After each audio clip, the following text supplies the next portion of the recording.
everyone, and welcome to another episode of Anything But Ordinary. Tonight's topic is a viewer's request, Haunted New Mexico. I am your host, Spooky, along with your other most awesome host, Raven. Hey, how are you doing tonight? I'm doing good. How are you doing? Great. We have a couple overcasts, so I'm knocking on wood tonight that nothing happens and the show goes all the way to the end. You know what I mean? Yeah, I hear you. We are having some pretty bad storms coming through here, and they're supposed to happen all night. So right now, hopefully, it's pretty calm out there, and hopefully it'll at least stay that way till the show's over. Yeah, for sure. Tonight's topic, for you guys who are new, is one of our many reoccurring themes that we have, where we basically are trying to cover all the states in the U.S. of haunted locations. Yes, and this, I think, wasn't this Scooby's request tonight? Yeah, yep, Scooby's like a long time friend of ours. We've known her on the internet now for like probably 10 forever. 10 plus years. Yeah, she's an awesome lady. And I think and of course, we've already done a few of these and know that we're going to have to continually do the state over again because there's so many things. Oh, I know. That happen in each state that it's almost completely impossible to cover every location or site in like just a 2-hour span. But do you recall like many years ago when we did this show on the Tawas Hum? And then the strange sounds? Yeah, because I think it was like it came back, it started like in the 90s when it started to be talked about more. But it was really in Tawas, New Mexico, where a lot of people were being harassed or, haunted by these strange noises, and I believe they still are. But I know it really came to light really kind of like around the 90s about the Tawas Hum. And the strange thing is it's not everybody that hears it. Only certain people hear it. Yeah. I really enjoyed doing research on that one. There were so many things that we had come across. And then there was that Bell Island boom, which was we talked a little bit on that one too, which on that show too. But when I was researching for tonight's show, that kind of came back into my memory about the Tawas Hum. And if you guys haven't checked out that podcast yet, you should, and I'll take it tonight in our podcast after it's over so you guys can check out that. Right. Now, one of the places that we didn't do tonight was Roswell. Okay? Everybody does Roswell, and of course we're all familiar with it. We wanted to do places that were, well, I can't say that they're not really, really well known, but, it's like everybody does Roswell. Right. Well, also, I think we're going to end up talking more about that when we do alien stuff. That's going to be another show, exactly. Right. I mean, New Mexico is going to be talked about a lot in many different podcasts that we end up doing because there's just so many different things to talk about. Because New Mexico, sorry about that, is just another one of those states that's just really highly active when it comes to strange things. Because it's not just the paranormal. There's cryptids, like the chupacabra. And there's tons of UFOs activity. And, they always talk about the alien bases, like the one they have in Dulce. Right. It wasn't too long ago. What was it, just a couple weeks back when I mentioned Dulce? But I only hit on it just a little bit because it was, part of the little report that I did. But hopefully, I would like to get back in there and really research that one because that one really caught my attention. And you guys should check out the podcast we did on the Chupacabra a few years back as well. Yeah, I'll take that in the video tonight too after the podcast, so it's like up in the upper screen of our video thing, so you guys can check it out too. But God, there was like so much, and I kind of just picked a little bit here, picked a little bit there. Some stuff's, well known that we pick, and sometimes some things aren't well known. And for those of you guys who are kind of new here tonight, what we'll be doing with these type of shows, because like I said, it's a recurring theme that we kind of do, like every state, is what we try to do is we kind of give like a little bit of history on each of these locations, and then we go into the like supposed reports of the paranormal encounters or activities, and we're not saying one way or the other if it's real or if it's not real. We just kind of put out there what people are talking about or what they say they may have experienced when it comes to these different locations. And we kind of like talk a little bit about the history, because I think it kind of explains why there may be these things that may be occurring there, be it residual or intelligent, or if it's just happening because of something natural in the earth elements or whatever, you know what I mean? Yeah, and of course, as always, we give our opinions on what we think about it. Yeah. A lot of times we pick a lot of places because we just want to go there. You know what I mean? Yeah, that's true. You know, a lot of places that we do reports on and stuff, you know, they end up on my bucket list. Right. And me and you never claim to be experts, but, you know, like we said, we talk about a lot of this stuff, and we learn a lot from everybody who's in live chat, because, you know, they always come up with different thoughts and theories that they have too. So it's like, that's why we really love doing this. It's just the people that we're meeting and becoming friends with, and that's exactly the best thing that I love about doing these live shows. Well, would you like to go ahead and start us off for tonight, please? Sure. Thanks. My first one is on Bonita Lake in, I'm going to cut this up, Ruidoso, New Mexico. Now, this is an alpine reservoir, and it's northwest of Ruidoso in the High Sierra Blanca Mountains. Now, because this lake sits so high in the mountains, the water stays cold year-round, which actually kind of makes it an ideal place to fish for rainbow trout, since they like cold water. And there's a lot of them up there. Now, there are also hiking trails and several campgrounds in the area around the lake. This lake is 70 feet deep, and even though it is surrounded by the Lincoln National Forest, the lake itself is not part of the National Forest. It's actually owned by the city of Alamogordo. Now, what makes this place unique is the town of Bonita City sits at the bottom of the lake. Bonita City was a small community in the late 1800s. Now, no one knows for sure the origin of this town, but historians do agree that it grew around the gold and silver mines in the area, like most boom towns do. It started out as a peaceful community, and it had like a post office, a church, a grocery store, a doctor, a school, a hotel, and of course a saloon and a brothel. Now, like I said, it was a peaceful community until the night of May 5th of 1885, when a man named Martin Nelson went on a killing spree and killed a doctor, his name was R.F. Flynn, the grocer, whose name was Herman Beck. He killed the saloon owner, and he killed most of the Mayberry family, who happened to own the hotel. So he basically went throughout the town shooting everybody.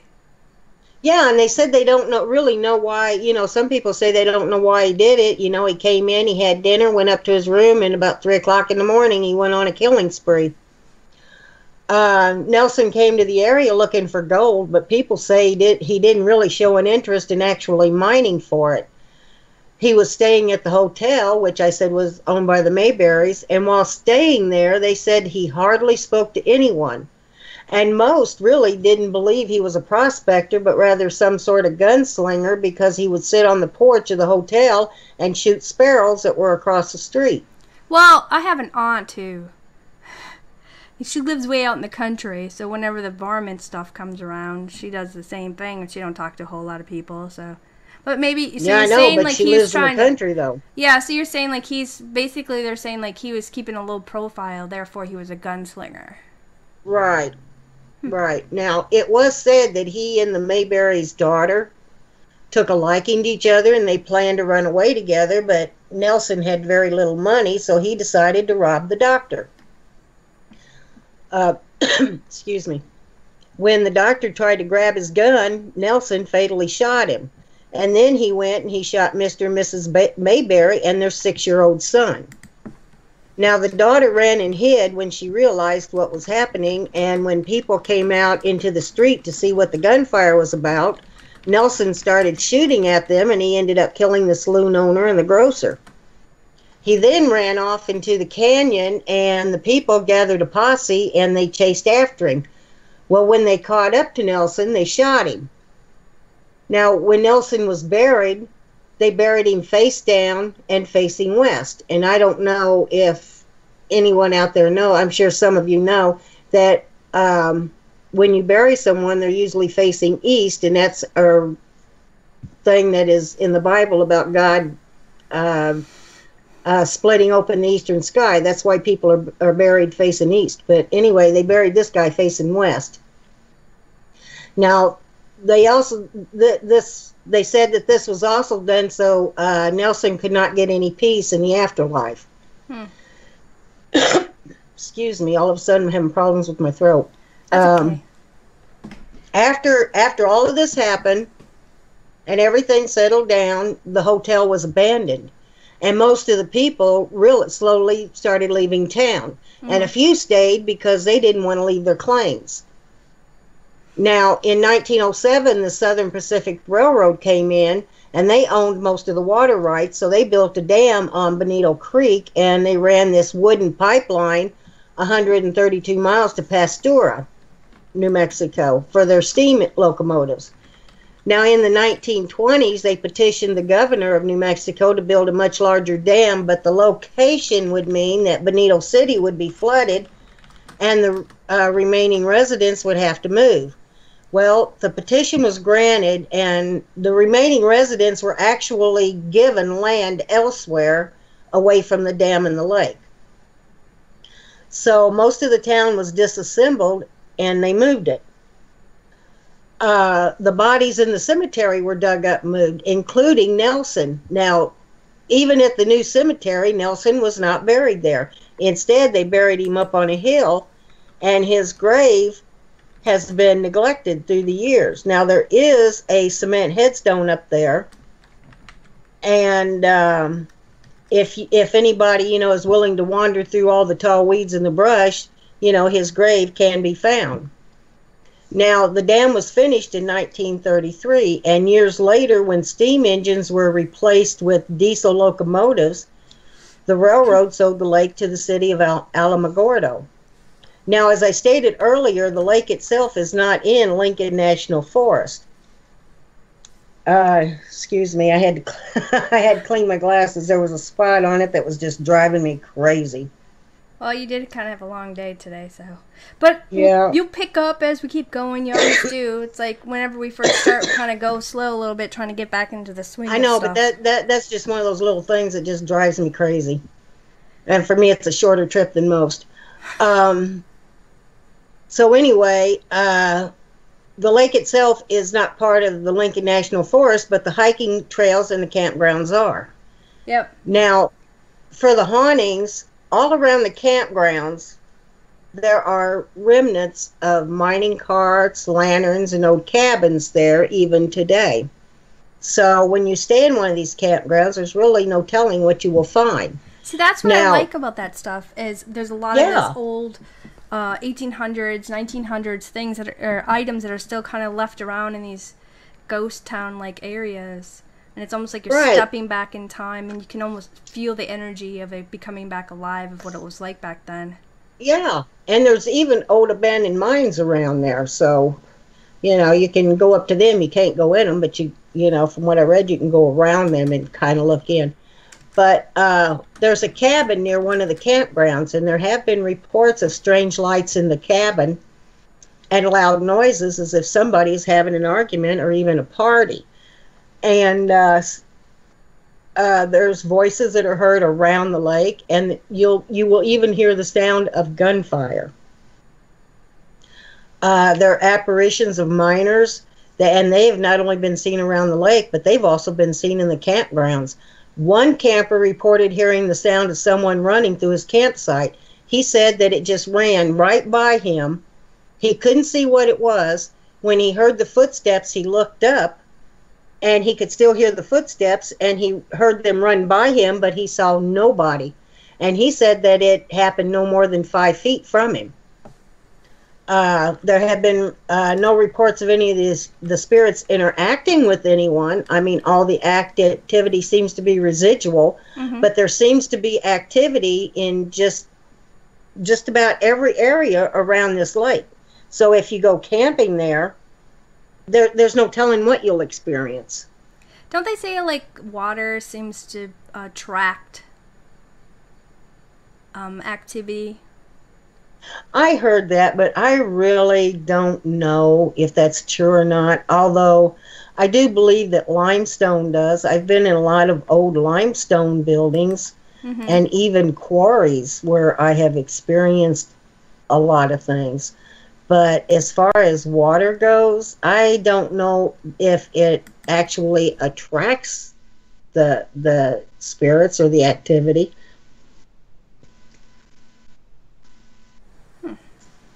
But I don't know. It's just, did they say anything about experiencing anything else? But did they see like, shadow entities and all? There was nothing in there about or... shadow entities, but there was things in there about apparitions, Mm-hmm. And apparitions, even seen around the lake and even in the campsites. The campers have reported. I read in there where this one camper, he was hearing voices. There was just, at this particular campsite at the time, there just happened to be him and his wife and his kids. And the wife and the kids were in the camper. Mm-hmm. And he said that he heard voices all around him, and some of them even sounded like they were kind of coming out of the woods. And it was loud too. He thought somebody was having a party. When he went to look, he said he found absolutely nothing, not even footprints. Wow. Yeah, this place does sound interesting, but with New Mexico and a lot of times back then anyway, when everybody was traversing across, there was a lot of killings and for whatever reason, But that one guy just sounded a lot really of people don't realize that New Mexico was absolutely the Wild West. Usually when you think of the Wild West, you might think of like Montana, Wyoming, Arizona. People don't really normally think of New Mexico as the Wild West, but there was a lot of stuff that went on in New Mexico. Yeah, well, there's cryptids running around there, that's for sure. And the skinwalkers. Well, they have all kinds of things down there. They have spirits. They have, it's a hotbed for UFO sightings. Oh, I know. It was so hard to stay on track about, okay, we have to focus on talking about the paranormal because you get pulled over here and you're like, maybe I should talk about this. I'm like, no, I can't. Got to talk about ghostly stuff. But there's like so many things I had written down that I want to, we've discussed a little bit in private, but of course we'll be doing shows on this too. But it's hard not to run into something, you know what I mean? Yeah. So, one of the places I picked was the Palace of Governors, which I actually really enjoyed the history part of it, and because there's so much to it that kind of makes sense why there's so much activity in this place. But it's located on the West Palace Avenue in Santa Fe, New Mexico, and it's kind of got this colonial type Spanish native adobe type building, which was kind of like, it was constructed in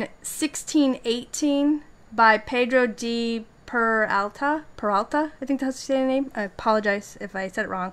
But he was the governor at the time, and it's been said that by some that this is actually the oldest building in our country to have been used continuously. Now, some say, when I was reading different websites, some say, well, it was actually built in 1610, while other people are saying, no, it was really built in 1618. So just leave it up to you guys to choose whichever you want. Yeah, but you're talking about the 1600s. I mean, yeah, well, it's not a whole lot of records. I know people don't realize that a lot of these places do go back to the 1600s. Right. But I thought it was kind of interesting that this might be the oldest building in our country that's been used all the time because, a lot of stuff is always abandoned, tore down, rebuilt, and wherever else. But in its early years, there were like several buildings. They had a military barracks there, they had stables, they had servant quarters, gardens, defense towers and stuff. And that's why I think not just this building section here, but the grounds that spread out throughout this area, I think also have residual hauntings because back in the 1600s, they had so much large acreage. They had the military barracks, the stables, and all the other extra stuff that aren't there today. But as far as spirit entities, to them, all of this is still there. So it's not just this one building, but I know that the rest of the area seems to have activity too. But in 1680s, they had that Pueblo revolt, where, they had the troops were under attack by the natives. And of course, that ended up driving the Spaniards out for a while. And then, the natives ended up taking over this place, and they used the building and they added to the, the fortification. And they created this walls around the complex, and they built several more towers. And then it wasn't until 1693 when General de Vargas and his men, they're like, well, we can't have this. So they cut off the water supply to the Pueblo natives, and they were attacking them, and it lasted for days. So you can only imagine the emotion and the bloodshed and all that stuff was happening during that time. So that leaves an effect on the area. But, the soldiers and the colonists, they lived in the palace for a little while until they could, rebuild structures in the area for them to move into and live, like chapels, houses, and all that stuff. Because after that skirmish, they had to rebuild everything because the natives had tore down everything, used all that stuff to build up the fortification for this place. Now, the palace was used by the Mexican governors up until 1846 when General Kearny, I think that was his name, he took the place over for the United States, and then they used it for a very short time. And then in 1862, they ended up building a new place for the capital, and the building over time started to become in poor state. And they thought, well, hey, let's just tear this place down. But people who lived in the area, they wanted to keep it. So in 1909, they converted this into kind of the Museum of New Mexico. And the place was kind of rebuilt a little bit, and it changed. And then completely, in 1913, had this whole big restoration to fix it up or whatever. But they still have a lot of the original Victorian windows and doors from when it was first built. But the palace today is one of the largest one-story structures that has this tan adobe stucco to it, and they have this large wooden exposed beams near the roof line. They have this porch that goes around it, and a courtyard and patio in the middle section of behind the building and between the walls and stuff. They have wooden floors inside, and this place was put on the National Historic Landmark in 1960, and is operated by, San Antonio Parks and Recreation, but several people have claimed that there is a lot of activity that is going on there. And, of course, for you guys who are new, who don't know this, what we end up doing after the shows, we post our links and references that you guys can go check out more detail, and there's a lot more photos because we try not to step on anybody's toes. You only use photos where it's kind of public domain, or they give you the right to use it.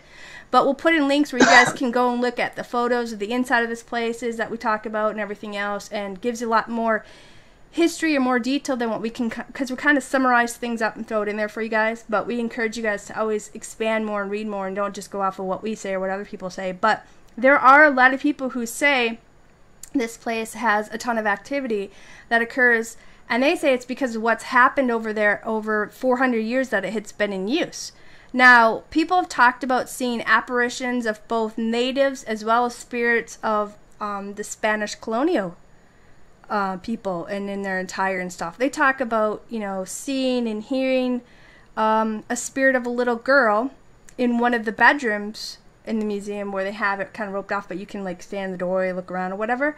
And they say is what she does is she walks around in there, and she actually jumps up and down on the bed, and you can see these little marks, like a little kid's shoe print type thing. And because the bed cover has dust on it, so you can see where the dust has been disturbed and the bed's kind of ruffled up by someone with small feet.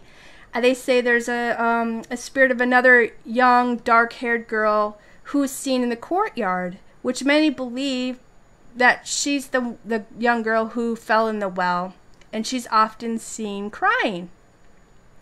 And there's a story of this girl that I was reading on different sites and stuff where they talked about where she was tied up by some robbers, and then eventually she was tossed into that well as well, which is in Oh. the back courtyard, because these robbers came to the governor, because the palace, because they wanted to steal all the gold and all that such and stuff. So they tied her up and ended up chucking her into the well, which I think is a horrible way to die. But people Really? talk about hearing strange sounds from the well. They hear water movement and stuff, and they'll hear faint voices crying or calling. So people go to look, and there's nothing there, you know, but you can hear it, and you see the water rippling as though something's in it, you know, moving it.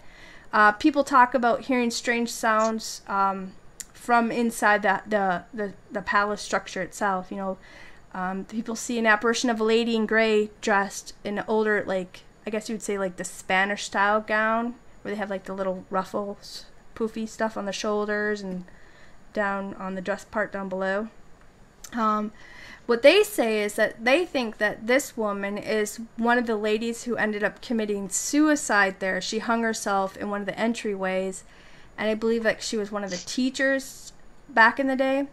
And tons of people have seen her, not just employees, but people who come to the museum and visit it or whatever. People have heard, you know, disembodied footsteps in often different rooms, so they go to check and nobody's there. You know, objects have been moved within the building. People see objects moving with their own eyes. One of them being a harp, where there's this huge harp where they say they'll see it push up, because you know how somebody sits down and they push the harp up and it leans forward and then they play it? They'll see it pushed up as though someone's playing the harp, and then they'll see it gently sit back down when they're finished playing. You know, which a harp is super heavy. Yeah, so, it is. I'd be like, whoa, you know, if I saw that with my eyes. On one of the links I'll be sharing, there's this photo that had been taken, where somebody has a picture of this apparition in it, that's down the hallway in this other room, and it looks like a shadow type of, it's kind of shadowish, but you can kind of see like clothing, so it's kind of really interesting. But like I said, I'll post it in the link tonight so you guys can look at the photo that I saw too. But actually there's a lot of photos that people have taken here where they actually captured an apparition showing itself partly, which I find it very fascinating, because it doesn't matter what time of day or night people seem to have encounters. But in the courtyard there is this tree that's said to be over 300 and some years old, which they call the hanging tree. And they actually used this tree to hang, I guess, I'm assuming it's just 35 people, might be more, but they, you know, they say they were criminals, but back then, you know, they could hang you for whatever they felt like, you know. Yeah. But they're, in that area, they talk about people seeing glowing orbs, that the tree itself kind of emits a glowing light, you know what I mean? There's someone who's worked there, had a receptionist or somebody, I guess, at one time had worked for the facility. And one night after, there was like this huge Christmas thing they had. And after everybody went home, they were locking up, cleaning up, you know, doing all this stuff. And the security guards left and everything. And it was just this woman and her child. And they were just going around and getting ready to leave. And they said that they had heard this sound coming from the other room. So, of course, they turned around to go see. Like, okay, is somebody still in here? We don't want to lock them in here or whatever. So they go down the hall and whatever, and they went to check it out, and they said that the Christmas tree actually turned on its end and flew down the hallway like a rocket. And it smashed up against the wall. All the decorations just smashed all over the floor. Of course, they were in shock, and they ran to go get a broom and stuff. They had to start cleaning that up or whatever, and I don't know. I don't think that would be my first reaction, but everybody reacts differently. That wouldn't be my first reaction if I saw a Christmas tree come flying through the hallway. Right. my first reaction, like, oh, I better clean this mess up. Some people would be like, I'm out of here. But everybody reacts. It'll wait till daylight. Yeah, everybody reacts differently, you know. So she went to go grab a broom to clean up the mess and whatever. And when they returned back to the area, there was nothing there. She was like, what the blank? So she goes back to where the tree originally was, and there the tree was in its original place, still intact, all the decorations and everything else. And that's when you drop the broom and you run. Well, they left. Her and her daughter left. Oh, kid. But people can be within the building and have encounters, or people can be outside of this place and look in the window and see something. It seems to happen day or night. And like I said, I'm going to be posting a link that has a ton of different photos and little video things where you guys can see and, you know, judge for yourself. Are these photos of real apparitions, or are they just a reflection of something or whatever? But the history of this place and the activity that people seem to have, I think it's both intelligent and residual, if you want to say, just because of how it's interacting with people, you know what I mean, and the things that are happening. And I was kind of looking around at the museum site and kind of looking inside of what they even had in there for the history of New Mexico, and that alone drew me into, like, this is a place I want to see too, just because of what the museum has, plus it's got, seems to have paranormal activity, and the history of the place. You know, it's just one of those places like, yep, this is on my list, I want to hit up. Besides that, there's a lot of places in Santa Fe that have a lot of activity, so it wouldn't just be this place. You could hit up a lot of other places in Santa Fe as well. That's true, but I'm with Cassandra. If I saw that, my first expression, my first feeling would be, oh, hell no, and I'd be out of the building. I can't imagine standing there and watching a Christmas tree come bulleting toward me. No, well, I don't know if it was like right at them or they were just coming towards a section and then it just went whoosh, you know. Obviously, somebody does not like Christmas. That would be enough to make me quit my job, really. I mean, as much as I've been around paranormal, that would almost make me quit my job. I'm sorry, but I think you being the receptionist and having to answer phone would make you quit a job. You know, that's or having to pick up a broom. Where I have to interact with people would make me quit my job. Pick up a broom. I'm sorry. There's so many variables where I'd be like, I don't see you working here. You'd be grabbing a camera and everything else and your digital recorder. You wouldn't be running out. You'd be investigating everything, you know. That's how I see that's normally what I do. If I see something, I go running toward it, not away from it. But I don't know about that. That would really, really get the hair on my arm standing up. Well, for the 400-some years that this place has been around and all the different people either who've that been or there, you had and yell, is that all you got? You have, well, I would never challenge anything. You had the Spaniards, the colonists, the American, you know, United States stuff. You had the natives. So there's a little bit of, and they all put a little construction into this building. So there's a little bit of everything in this building, a little bit of history from all different types of beliefs and people. I would like to visit the place, though. I really would. I would like to go in there. Of course, I like museums, you know, and I like history. I excelled in history.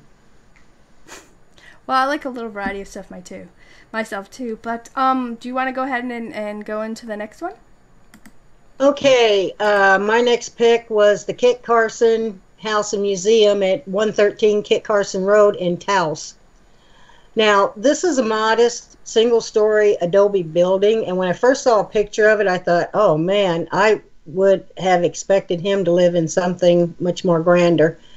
It was built in 1825, and it was bought in 1843 by Christopher Kit Carson and his third wife, Josepha Hermilo. It was their main house and their favorite home until their deaths in 1868. Now, today it's owned by the Taos Masonic Lodge, and it's operated as a museum dedicated to Carson's life. Not much is mentioned about his first two wives, even in his memoirs. His first wife was an Arapaho woman named Singing Grass, who died while giving birth to their second child. I love her name, though, Singing Grass. I do, too, Singing Grass. And his second wife was a Cheyenne woman named Making Out Road. That was the one that floored me. Now, they had no children, and she ended up divorcing Carson Cheyenne style. And how she did that, she placed his surviving daughter and all of his belongings outside their teepee. So I guess that's how Cheyenne's divorced you. Now, his third wife was a wealthy and was from a wealthy and respected Mexican family in Taos. And she was 14 at the time that they got married, and they had 8 children. Now, this really didn't surprise me, since Carson was the 11th of 15 children, and his father had also been married 2 or 3 times. So, but that's not really abnormal for back then. The men were always coming and going wherever they wanted and did whatever they wanted. Yeah, they lived in the country, you know, and back then, instead of hiring people to work your farm, they just had a bunch of kids. Kit Carson was an American frontiersman. He was a fur trapper, a military scout, and he was an Indian fighter in the American West. Wasn't he kind of a jerk too, though? Oh, yeah. Okay. You know, that's something you don't really learn in history books. In history, but he was. He left his home in Missouri at the age of 16 against his mother's wishes, because he wanted to be a mountain man, but he also wanted adventure, but he also did not get along with his stepfather. Now, Kit Carson has a very extensive history, but because of time, I'm going to really be paraphrasing this, and I'm just going to mainly stick to just one period of his life. We're going to post a link for those of you who would like to read about him, and I mean, let's face it, the man was a legend. Yeah, he had a colorful past, we'll say that. And well, he had a very colorful past, but he had a very interesting one. Yeah. From 1829 to 1841, these were his mountain man trapping years. And during this time, he traveled with, and he learned a lot from the likes of Ewing Young, Old Bill Williams, and Jim Bridger. Now, these are 3 other famous frontiersmen. And it was during these years that he gained his reputation of being a good trapper, horseman, and fighter. And he had such a good reputation as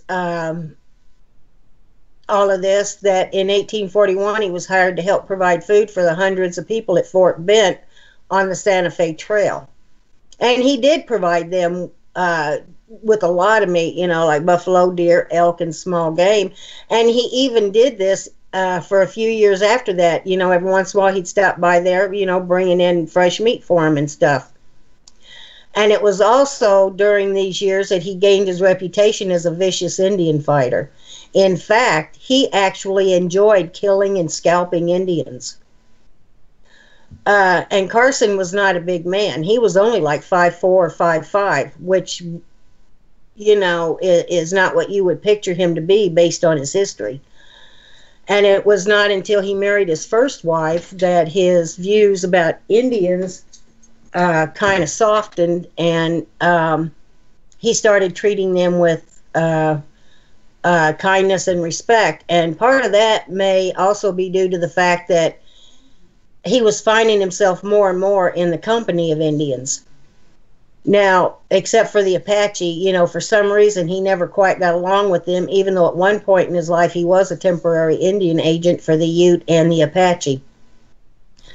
Now, Indian agents is a whole nother show in itself, because really, history is not what they tell you it is. If they actually put the true history in all of our books, the whole world true history, I mean, things would be so much different.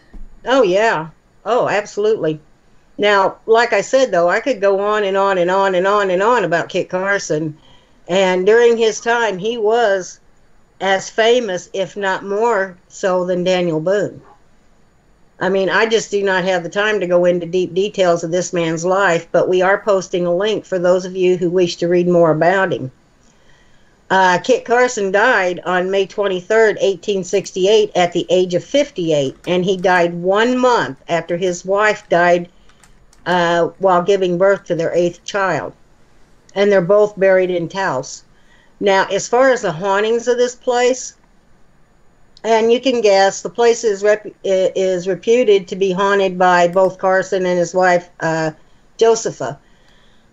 Their apparitions have been seen throughout this place by both staff and visitors. There's been cold spots. There's been voices, especially his wife seems to have been heard, more than him, if it is her voice. They just mention a woman's voice. You hear footsteps in the place. You get the smell of perfume. Oh, Things Jake wants to be on the air. She got a new dog. Did you hear him? Yeah, Jake wants to be a part of the show. I just adopted a dog. I just adopted a rescue dog about a month ago. Yeah. That's not Jake. That's my sister and her dog leaving. Oh, well, sorry. But there's been cold spot, voices, footsteps, the smell of perfume, things being moved around, even in front of people. Mm-hmm. And some people claim to have been touched. Now, all who enter this place also claim that once they get inside of this place, that they get the feeling of a calmness and peace. And if you're ever in this area, I think it would be worth checking out. Oh, yeah. Well, I like learning real history, and it's just like, it's kind of, I like going to places that are kind of back from the 1800s to early 1900s, just to, you know what I mean? We have a lot of interest and taste, and anybody who looks at our podcast can see we talk about a ton of stuff. It's not just the paranormal. We really kind of talk about everything. But as far as, I was kind of surprised too when you showed this building, like this was his house, because I know he's kind of, some of the places that I was doing research for, I know that he came and helped out some other people, which the next one I'm going to end up doing, Kit Carson is a little bit involved there too. But it makes me wonder if maybe this stuff here might just be more residual than it is intelligent. Well, a lot of it they say is residual, but they say that the apparitions do appear quite frequently. Yeah. But so, I mean, so apparently, and they seem to be the only two spirits in there, and apparently they're really quite active. But most of it, while I was reading this, I just got the feeling that it was mostly residual. Yeah, it kind of sounds like it might be residual, but it's still interesting to see something from the past play out in front of you, you know? Oh, yeah. Because I do find it fascinating that there's, I don't know, the supernatural, the paranormal, and all the things we talk about, I just find fascinating anyway. And it just boggles your mind because you want to keep researching it, and you want to keep finding out more. You don't want to just believe what someone's telling you. And that's why I always say, don't just go by what we say, but go beyond of what we talk about and start doing more research. Because a lot of people will say the same thing and spews the same thing from same page after same page. And we try to really go further. I look for newspaper articles, going all the, there's so many shows where I've read newspapers for weeks, until we do a show, trying to find, as much as I can to get as close to the real information that we can about all the different things we talk about. But I just forgot what the heck we were talking about. But I'm just saying. And like I said, this man's history is so extensive that we actually could have done a show on him. Yeah, there's a couple. And it's been a while since we've done a show on the Wild West. Yeah, I was just gonna say the same thing tonight too. I'm like, because there's some characters that I'll be end up talking about when it comes to some of the picks that I talked about, and because we've done shows like on the Bloody Benders and Poker Alice and right, and when we do stuff about just like these older characters, it's not just that, but there's a whole lot that's always tied into it, and paranormal comes in it too, and weird stuff. It's weird how everything's connected in a web in some way, you know what I mean? But yeah, this place is interesting, but I know this isn't the only place that he had hung around, because there's so many things that I was researching in New Mexico, and then he went from all these other states. Oh too. Yeah, this was not the only place. Yeah, because he was mentioned in so many different states as well when it came to back in this time period, when it came to all this stuff. And not everything, it's funny how they glorify certain people, but then when it comes to other heritages and stuff, they're like, oh, they were horrible, when really they weren't. They were just trying to protect their family and whatever else. Right. So it's interesting how things are always twisted, True. I'm going to go ahead and do my next pick. What I ended up doing, this one, because I kind of found it interesting, was kind of like Dawson, New Mexico, which is located in Colfax County. Now, during the mid-1800s, there was this guy, his name was John Barclay Dawson, who was born in Kentucky, but like many, you you leave your state and you go look for better riches, you know. But he ended up becoming a Texas Ranger at one point. And at the age of 39, he decided that he wanted to get into the cattle business, you know. So, like, in 1868, John Dawson, he ended up purchasing this land in Vermejo River area from this guy named Charles Lucien B. Maxwell. And a lot of people who know Western history know a lot about Maxwell, you know. But Yeah. Maxwell was like this fur trapper guy, dude from Illinois, and he came out to, you know, New Mexico somewhere in the 1800s, mid 1800s or whatever. And at the time they had like this Maxwell land grant that was like the largest ever in New Mexico. And I think there was like almost 2 million acres in that land grant. Now, Maxwell's life in itself is an interesting one too, but I'm just going to kind of cut short on all this just because of how much we only have like 2-hour show. And we have a whole bunch of other places that we have to talk about tonight. But the Ute and the Apache natives, they lived in this area at the time, and they really disliked Maxwell and a bunch of others. Obviously, because they were coming in and stealing their land and, you know, not really treating these people with respect, you know, which happened Right. a lot all over. But what they ended up doing, these natives, they would attack many of these settlements and try to scare off these new settlers, and which they did. So Maxwell hired Kit Carson, who you were just talking about from Tawas, to come help protect this land grant. So that's kind of like how you know how that's a little tidbit of this area and this land. But anyway, Dawson came to this area, and he ended up purchasing a large amount of land from this Maxwell guy, and he built a ranch, and he was one of the first like large cattle ranchers in the area. And Dawson ended up that's like the Dawson Trail was kind of like named after him, because he brought in a lot of cattle, and he brought it to Cali and Colorado and all that stuff. But when he was on his ranch where he put his house and stuff, he ended up finding this stuff on it right on the surface. So it ended up being coal.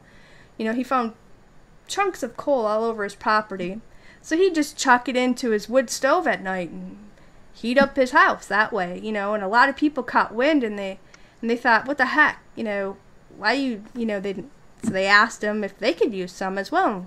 And he's like, sure. But then he started, because more people are starting to come around, so he started selling the coal rocks to those who came around. So he was making a little money off that. So in 1870s, that's when Maxwell, he ended up selling his part of the Maxwell land grant, which was purchased by a group of people, like, you know, a company, you know what I mean, like a corporation back then. And what they ended up doing is they were trying to force all these different people off this land who already came here, settled in, and because they wanted the coal. They wanted to mine there and make money. So they didn't want these people on this land. So they were driving people off all the area except for Dawson.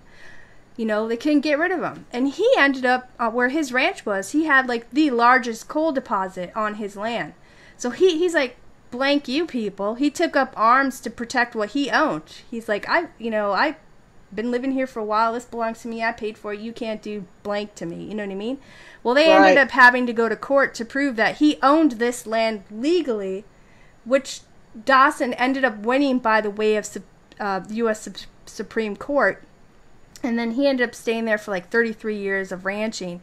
And then he ended up selling his ranch in 1901 to the Dawson Fuel Company, because they ended up building like this huge fuel company while the town was building up around him, because he was a huge contributor because of his coal, you know, all that blah, blah stuff. But over time, a railroad was built, which started the growth of the town, and miners were mining. Several establishments were going up, you know.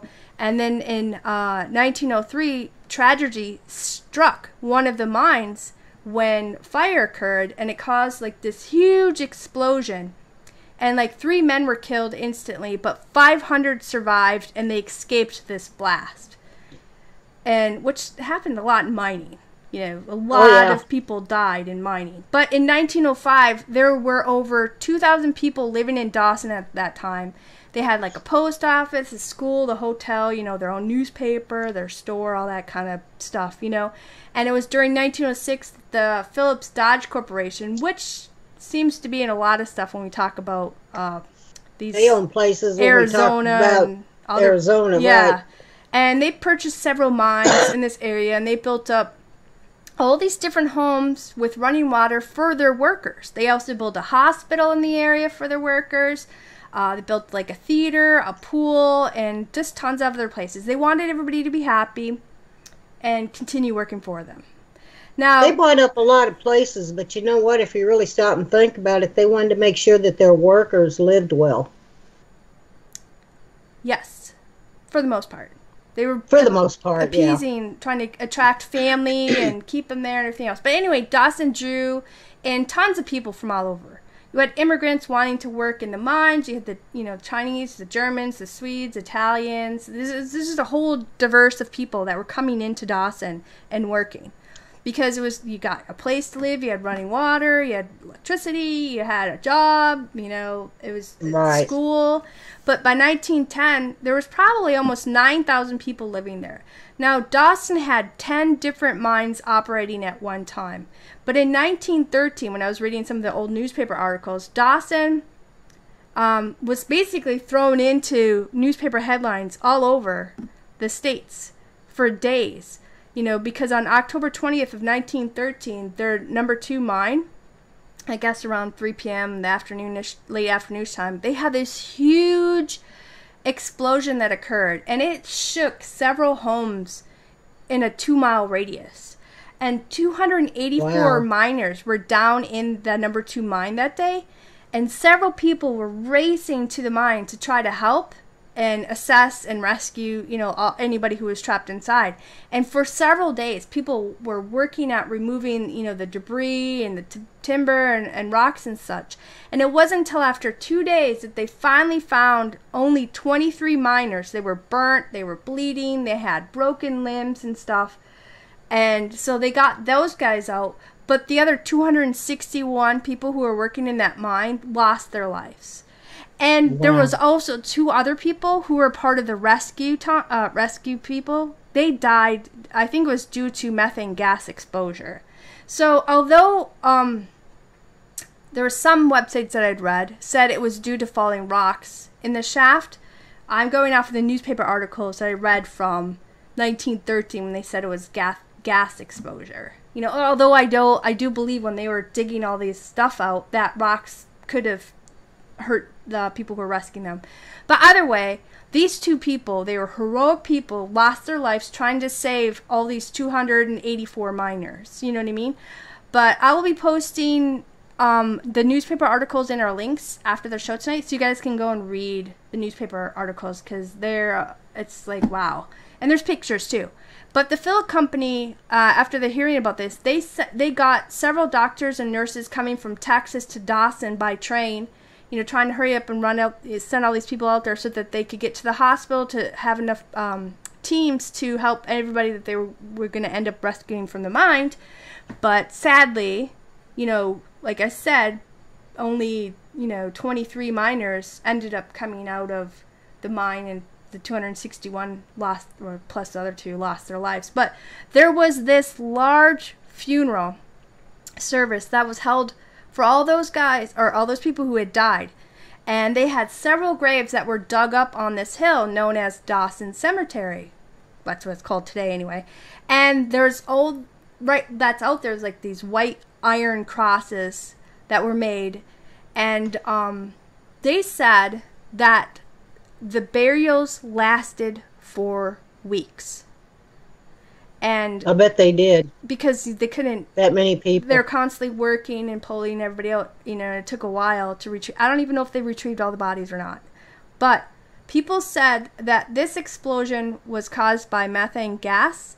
Although that from what I was reading, this place had very little of it. And many think it was actually the coal dust that ignited when dynamite was used, which they weren't supposed to be using dynamite while the mine was occupied, which you're not supposed to because of situations like this.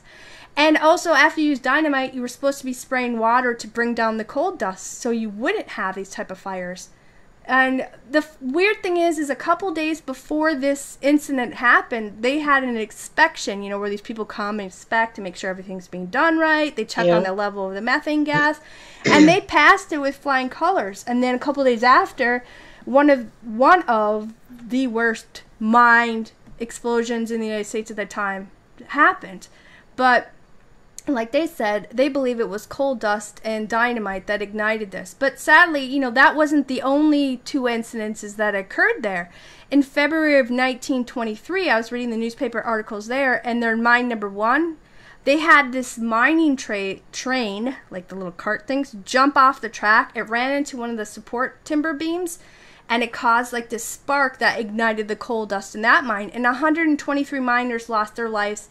And that was like 10 years, you know, after the first one was 1913. This was 1923, which is weird, like 10 years on the, you know. And only 2 people walked out of that. So 2 guys out of 123 miners, you know, were luckily, they must have been near the entrance, got out of that. But the thing is, the people who died in 1913, a lot of the people who died in 1923 ended up being their sons or their family members. So the families already lost previously people in 1913, and then to lose the rest of them or most of them again in 1923, it's really hard, you know. But in 1950, that's when the mines were shut down, and the Phillips Company sold Dawson's buildings and all that stuff to the Phoenix Salvage Company, which they ended up, you know, taking the buildings and moving them elsewhere. You know, you follow where the gold is, you follow where the hot spots are, you know how that always was back then. But because of Dawson's beginning history, you know what I mean? Both of the 1913 and the 1923 disasters, plus there was a couple other ones I talked about, where all these people lost their lives, is why many think that this cemetery and this surrounding area of that cemetery is why it has so much activity. And from what I was reading and from what I'm knowing, there's hardly anything kind of left at Dawson except for maybe like a few buildings.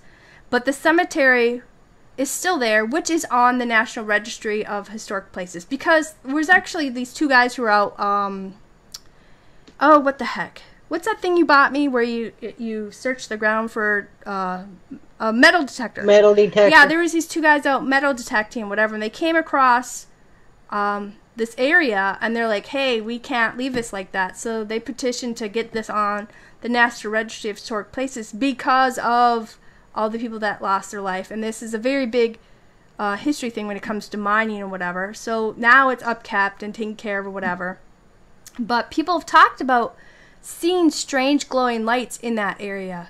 They see orbs, you know, they see with their eyes, you know, they see misty apparitions and shadow entities in and around the cemetery grave site, as well as, you know, they're feeling cold spots on really hot days at the grave site.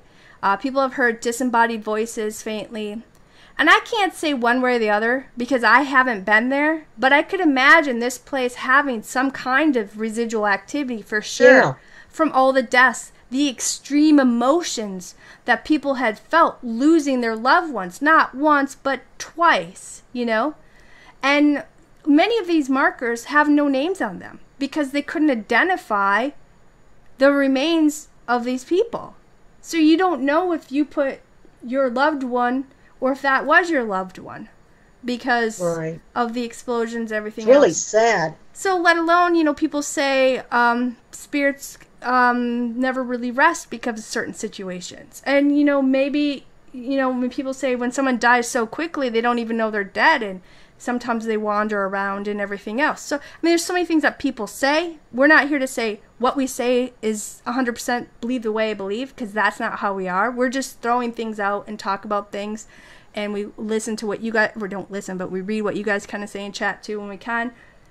But it's just, these are different theories, thoughts, and opinions of why people think that this place has activity. And then there's some people who come out there, they spend one day there, and they're like, I saw nothing, I felt nothing, therefore there's nothing there. Well, just because you don't experience it at the time you are there does not mean it's not there. Exactly. And everybody, you know, and some people spirits don't act on cue. Right, exactly. You don't just snap your fingers and something's going to occur, you know. That's like you trying to train your dog to sit and he's like, you know what I mean? Yeah. So just because someone doesn't have an experience doesn't mean that all these other people who have had experiences, it was fake, you know. But right. The history of this place, I thought it was extremely interesting. I encourage you guys to read the newspaper articles that we'll have in the reference links tonight after the podcast when I post them up. Check it out because it's very fascinating. There's photos and stuff, but I just don't think it's a cemetery that probably has activity. But I think if you go near the mines, which they kind of still have or whatever, that or maybe the area where the town was. Mm-hmm. You know, you're gonna have experiences of some sort. Because there was this show, I can't remember what it was, and we're not like here to plug stuff like you need to watch this, but sometimes me and you turn into stuff because we think it might be interesting, we watch it for a little bit, and then we move on.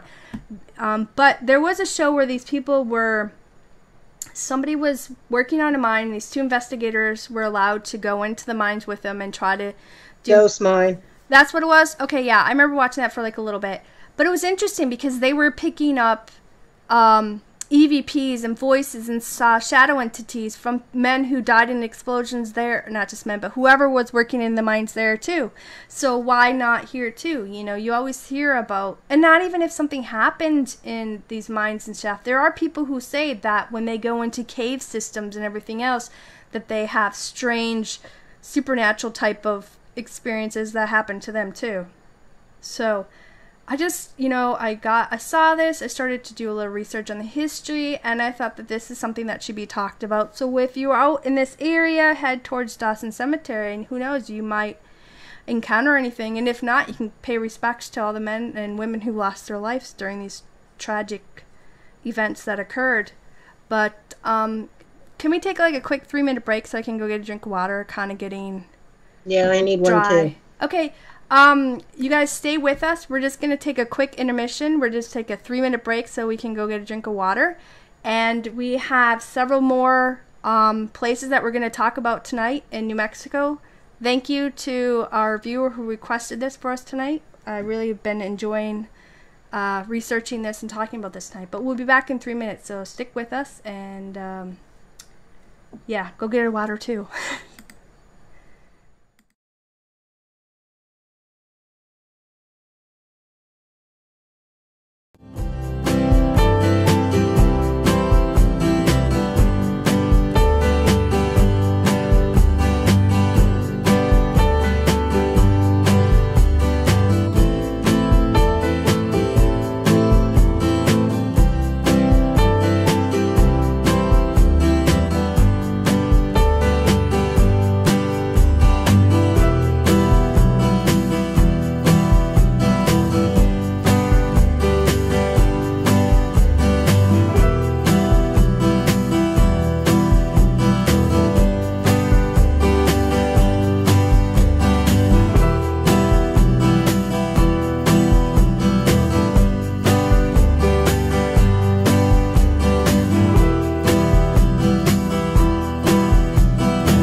Welcome back to Anything But Ordinary with Spooky and Raven. I'm your host, Raven, and Spooky's back with us too. Tonight's topic is Haunted New Mexico. It was a... Are you okay there? Yeah, I'm fine. Sorry. Hope you weren't choking. It's Haunted New Mexico is a viewer's request, and we're just going to play a little tribute here for a second. One of our mods, Richard's mother, passed away here a couple of days ago, so... in honor, we're just kind of dedicating this show to her. She'll be greatly missed by all of us. And so... yes, she will. She was a very nice lady. she had amazing humor. She was an awesome woman. Yes, she did. And we'll miss her dearly. So we're just kind of doing this for Richard. He was a mod. He's been with us since day one, 4 years. That's right. Years, how long we've been on here forever. And he's only missed one show. We've been on here 4 years. It was 4 years in March, and Richard has been with us since day one, and he's only missed one show.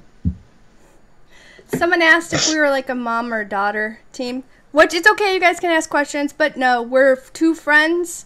No, Raven is not my mother. Whatever, you'd be the mother. No, and I'd be the disobedient kid. No, we're not related. We've just known each other for we've never about 15 years now. Not 15 years, really. I don't think you it's don't think it's been that long? Too long. No, we're just two friends that met on the internet. We haven't actually ever met in person yet because we live in two different states. But one day we'll all meet each other, but we haven't. Yeah. And someone else asked I think it was Beyond the Omniverse or whatever, asked a question. Do we ever share evidence of the things that we talk about? If we have the okay to share it, if someone gives us a permission or it's public domain, then we'll share it. But we try to respect people's rights and copyrights and stuff. Yeah. But we always post in links of the stuff that we checked out, so you guys can go click and see the photos, listen to the EVPs, or watch the videos. So we always share what we can't, post because we try to be respectful, but we'll put it in links so you guys can go see what we saw too. But we always encourage you guys to go beyond what we say, because we don't want everybody to just believe what we say, but put your filters on and just go beyond and keep researching and learning more, because there's so much to this world, and everything is so much bigger than our backyards, and everything's interweaved, and we're all connected in some way, or everything's connected in some way. And there's a lot of things when we were started off doing let's talk about this paranormal thing, and then it turns into weird government stuff, and then alien stuff, and all of this weird stuff connected. Or then we start finding laws that once used to be around, eugenics or whatever. No, that's not the word I want to say. Where they were purposely what the heck was that one we talked about from Arizona, or was it Canada, or when we did the Canada hospital one? I can't remember. But we just find so many things. Canada. Yeah, we just find so many things, so we kind of just throw it out there.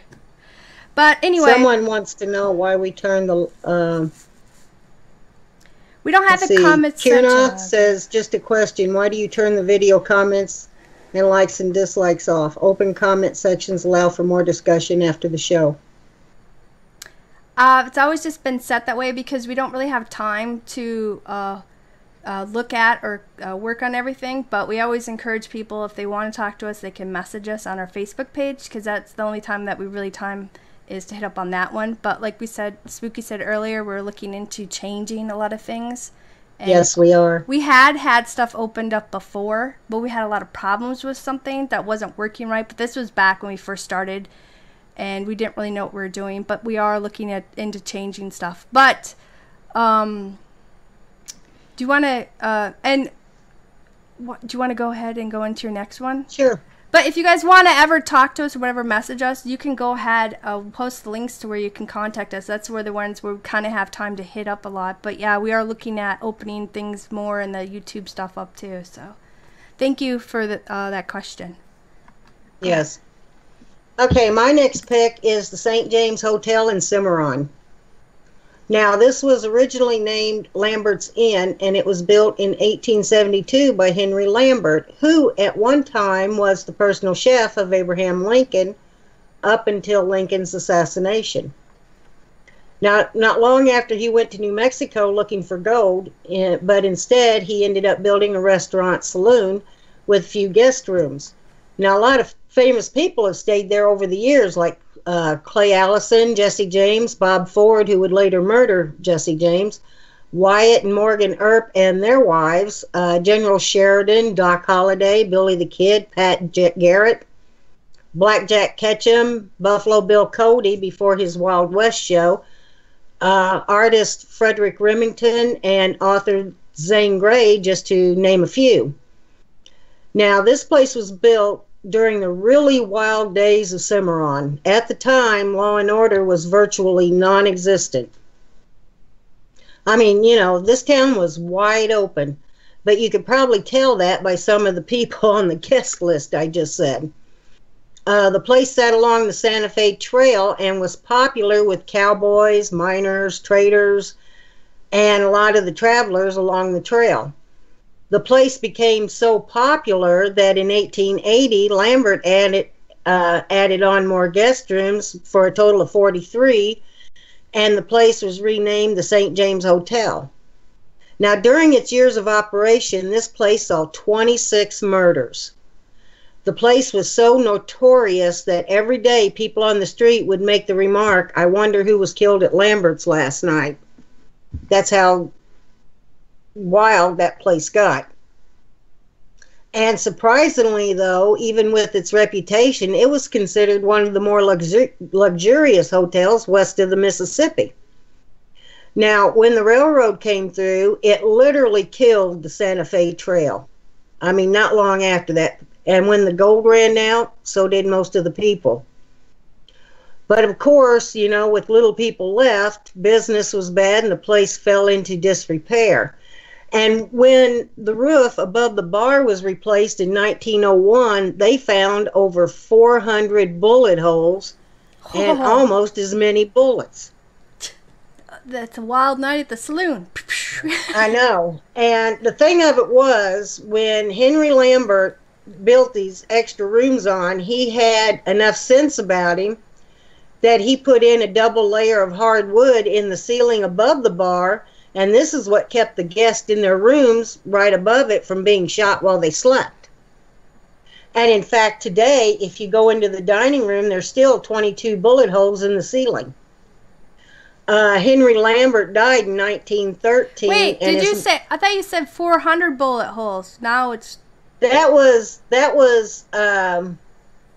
before they redid it in there. They left 22 bullet holes in there. That's a reminder to let everybody know you don't mess up in this place. Yeah, it's kind of a reminder of the really wild days back then. That just happened yesterday. No. Yeah. See that one over there? The West still alive in New Mexico. Henry Lambert died in 1913, and his wife Mary died in 1926. Now, after her death, their two sons moved away, and from 1926 to 1985, the place either sat empty for long periods of time, and it also went through many owners. Now, in 1985, the current owner bought it and restored the place. And it's, from what I understand, does pretty good business today. Now, the hauntings in this place, the owners, the staff, and guests have all reported paranormal activity here. In fact, this place is loaded with activity. One staff member reported walking into the dining room and seeing this pleasant-looking cowboy looking at her from over her shoulder in the mirror that hangs in the front bar.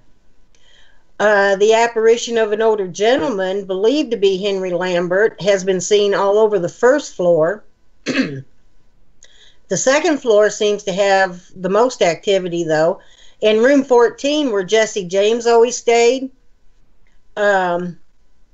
while he hasn't been seen, people have reported this sense of being constantly watched. In room 17, which was Mary Lambert's room, you could smell her rose-scented perfume. They say it just fills the room at times. Her apparition has been seen in the room and also walking the halls.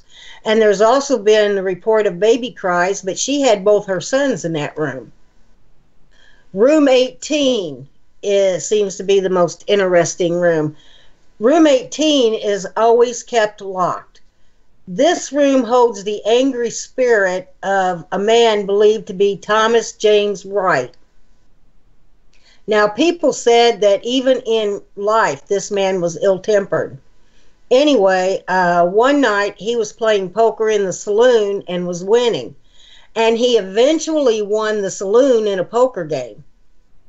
So after the game, he went up to his room, which was number 18, and as he stepped in, he was mysteriously shot in the back, and he bled to death in the room. Now, for a while, the room was mysteriously rented. I mean, there's mysteriously shot in the back. Yeah. Mysteriously sounds like it was purposely planned, either by a ghost or a living person. They shot him for a reason. There wasn't like, oh, I don't. Yeah. What a shocker! He died. I can guess who shot him too. He died. Yeah. Yeah, I can guess who shot him too. I mean, he just won the saloon in a poker game. You know, there's a reason. Somebody did not want to lose his saloon. Mm-hmm. So, anyway, for a while the room was rented out, and it was said that sometimes the staff would find the guest in that room dead. Now, this is a rumor, and I really couldn't find proof of this one way or the other. A previous owner claimed that while she was in the room cleaning, she was pushed so hard she fell to the floor. And she also claims that another time she walked into the room and she saw this angry orange ball of light floating in a corner. Wait, how do you know it's angry? Does it have a face? I don't know. She just described it as an angry orange ball of light. It must have been, I don't know, it was pulsating or whatever it was doing. Well, when I see orange, I don't... poor orange is getting a bad... Maybe it put off a lot of energy. Who knows? You know, I mean, I've seen balls of light that put off so much energy, I just got a feeling of dread from them. I just see in my head, she's standing there and there's orange balls right there, and you see the little bubble caption they have in cartoons. It says, "Grr, I'm angry." That's how she knew, you know? Well, the room is no longer rented out, but it is a shrine to the Wild West, although hardly anybody goes in it. But in the room, there's a cot with no mattress and one of those basins and bowls and all kinds of stuff in there. It's just a shrine to the Old West.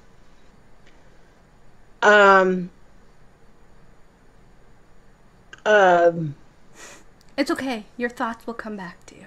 Yeah, I know. I lost my train of thought. Sorry about that. Oh, there is also this dwarf-like spirit in the hotel that likes to play tricks. And it'll move things. And it'll even steal things from the staff and the guests, but it usually returns them after a day or two. Guests and staff have reported things falling off the walls, disembodied voices, cigar smoke, both seeing the smoke and smelling it. Cold spots, unexplained noises, apparitions, other than those, just mentioned. There have been several apparitions seen in the place, but they seem to be mostly residual. This place is really full of activity. And if you are, what I call a paranormal tourist, then I suggest putting this place on your bucket list. And they will even, if you request to go into room 18, sometimes they will take you up there. Scooby, the one who suggested this to us, she said that the second floor, I believe, because we can't always see everything in chat because I'm running everything for the show, so it's hard for me. I have so many things open. But I thought she said up above that you're not allowed up to the second floor of the old place if you're not staying there, I think. Right. But she said that she herself had experiences while they were there. So I think that's kind of cool.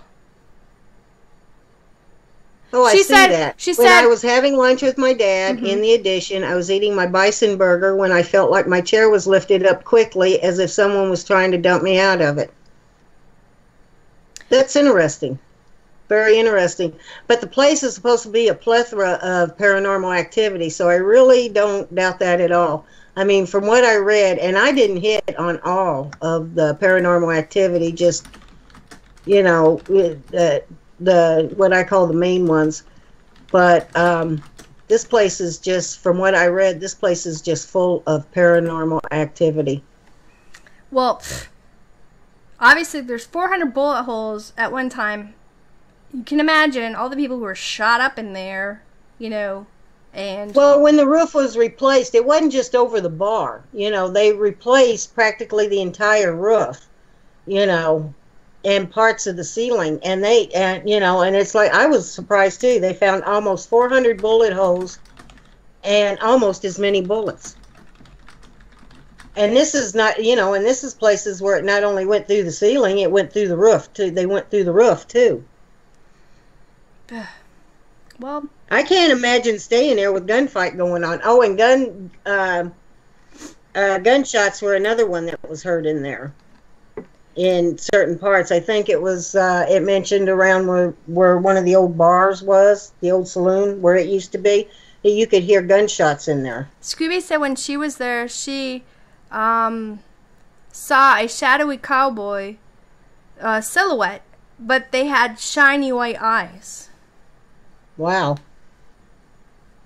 So she's been there, so she pretty well knows there's paranormal activity in there. Right.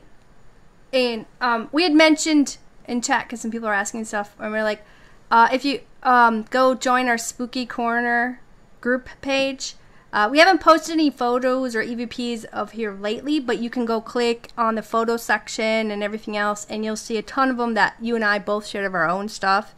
Right. And it's not just paranormal. There's cryptid things there that we had shared as well. And people who joined the group, they have a lot of things that they were sharing with us too. We haven't really done a whole lot lately with the group except for the next show posts and stuff, but we do plan on getting more involved back into that. It's just we've had a lot going on with family and friends and death occurring and jobs, and that's why we used to do a weekly show, and now we're only doing every couple weeks, because we love to do this. If we could do it all the time like we always did it, we'd be doing it, but there's a lot of stuff in the real realm that's keeping us from doing this. Yeah, that has come up and is keeping us from doing a weekly show, but or keeping up our hopefully group too. Soon. Yeah, but hopefully that'll all calm down before too much longer, and who knows, we might go back to our weekly shows. Yeah, well, there's a lot of stuff I still have to kind of do, helping with my aunt because my uncle passed, so right. A lot of legal stuff we're working on helping. And I have a lot of stuff coming up too. Oh, but Scooby also said that this thing was kind of playing pranky. It was like a pranky cowboy. It was kind of like having this. Like, you could see it was kind of like having like the sinister laughter or whatever.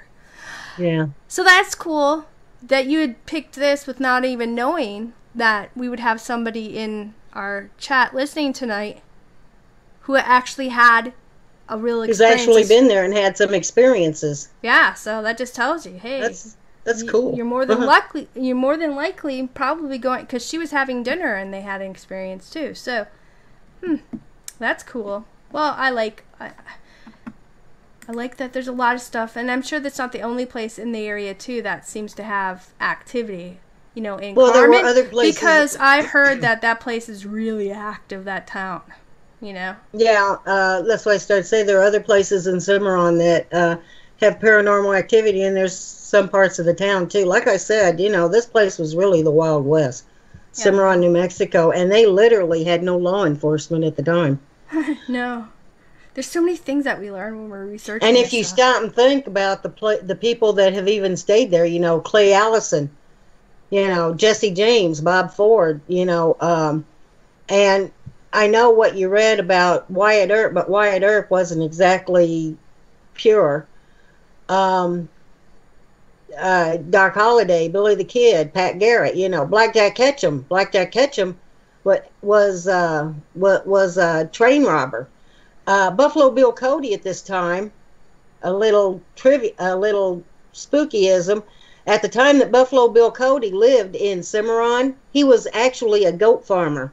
He was working for another guy. Oh, Scooby said there's not really a whole lot of buildings and stuff like that in Carmen, but I know. But when I was reading and what's close to it, they say that.